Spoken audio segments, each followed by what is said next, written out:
Hey friends, my name is Becky. This is Mr. Bubbles down here, but I want to talk to you about the tank heater.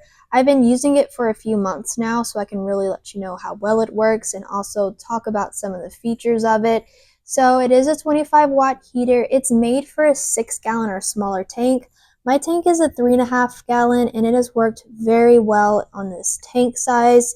So it's made to keep your tank at a steady 78 to 80-ish degree water temp. And I can honestly say that it has worked very well doing that. If you see that light that's turning green right now, it's just saying, hey, your water's at the proper temperature. If it turns red, it is just showing that it's currently heating up the water. So like I said, it has worked really great. The way that it's designed is that it has to stay in this upright position. You don't want to lay it down at the bottom of the tank. It's not going to work that way. So it just suctions right to the tank glass. There's no on and off button. So as soon as you plug it in, it just turns itself on. So like I said, I really do like it. It works very well. I've been using it for months with no issues.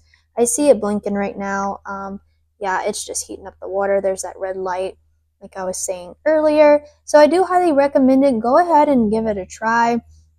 Like I said, nothing bigger than a 6-gallon tank. This is my 3.5. It works great, no problems. I highly recommend it. Go ahead, give it a try for your fish.